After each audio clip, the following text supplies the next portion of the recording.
Debra Oswald, welcome to Booktopia. Thank you very much. Great to have you here.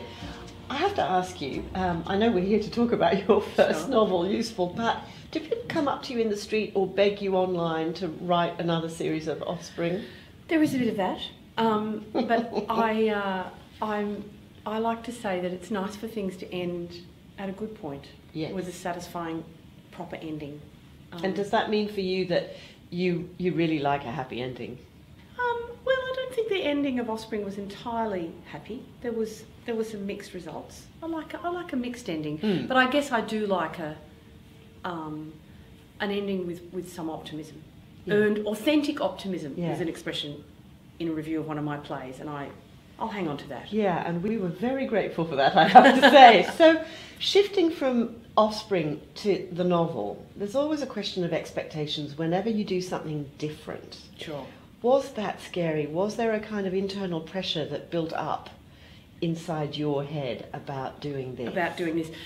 Look, one thing is that I'm very old, and by the time you're very old, your career's had all sorts of phases and role. I mean, I've always done stage, television and children's fiction, so the shifting between the media thing is nothing new to me.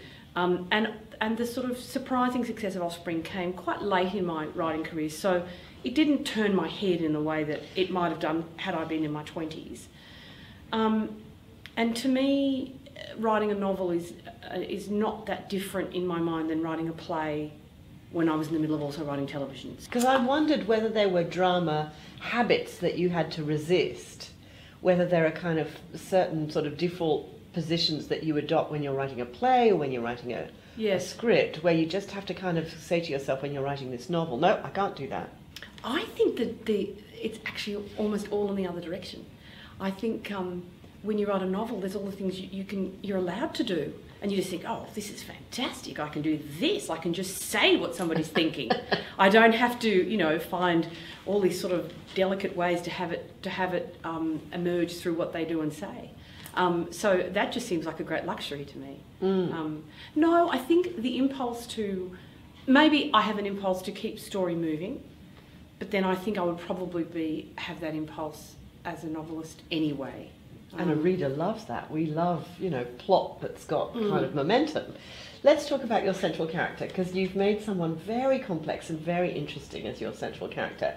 He's someone who thinks that he's a total failure, and who I suppose one would describe with the word loser in some circles. And in fact, he's such a loser that he's even failed at committing suicide. Yes. What do you know about failure? Ooh, well, I think I mentioned a moment ago that I've been a writer for a long time, and that I worked in the theatre. So I've had my experiences of failure, and certainly of feeling, I mean, not obviously at the level that the character Sullivan Moss does, but I certainly know what it feels like to wonder if you have a useful enough purpose on the planet. I think children gives you a sense of having some utility. Absolutely, you're necessary. But separate to that, I certainly know what it feels like to not know how much value to put on yourself. Yeah.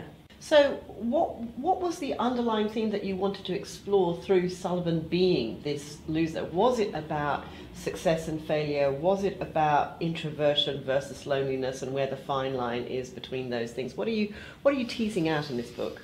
I think I tried to make somebody who had so few grounds to feel useful in any of the regular ways that we judge somebody in terms of whether they have children or a job that is, saving lives or whatever. So I guess I wanted to drill right down to how can a person feel that they have value on the planet if they can't do any of these other things. So I made it as hard as I possibly could for that guy. And I was thinking the other day, I think I have to hold two ideas in my head simultaneously. One is that I do think all people have value because they're human beings, that we have to think that people, everyone is precious without any measurement. I think that's true, but I think we have to, as a working principle, find a way to be useful in the world. Now, he chooses a very extreme way to demonstrate his desire to be useful, he decides he's going to donate a kidney. What on earth prompted you to come up with that? Look, I had an image of somebody standing on a rooftop about to jump off, and I thought about the fact that they were going to smash all these organs on the concrete, and the fact that they could at least make those organs of use to somebody. So that was where look, I've always loved medical things. I like writing about the body, the visceral flesh and blood body. I like the body, and I also like medical things as a way to talk about the human spirit and how we value ourselves. I mean, his decision to donate a kidney is kind of childish, and there's a moral vanity in it. And naive. Yes. But then again, as one of the characters says towards the end of the book, a kidney is a kidney, and the person who gets the kidney won't care if it comes with moral vanity. So I'm for Sullivan. I like what he's doing. I wonder whether this is going to prompt anyone else who's read the book to go, I know what, I'm going to donate a kidney too. I hope so. I will feel happy if that happens. What do you think, though, about the way we categorise misfits like Sullivan? Because he is a bit of a misfit. You know, we talked about the term loser, and it is true that, you know, he doesn't have a partner, he doesn't have a job, but he's also kind of failed at friendship as well. Yes. And that's kind of, to me, that's the bit where it gets really quite dark in a way. Yes. Is that he has the potential to be a very isolated person, and we know that loneliness is a chronic epidemic in the world today. Well, I think he's someone who was very charming in his youth and can still be charming, can still pull it out. So he's someone who drifted into this position without him quite realising that it had happened. And I think that I see that happening to some people. And he only knows how to relate to people in a charming way, in a slightly exploitative way. And then the circumstances of the novel throw him into contact with people. Because he has I'm not sure how to explain this, because he has a goal beyond his own ego, that throws him into relationships with people like his boss, his new boss in his new job as an asbestos remover,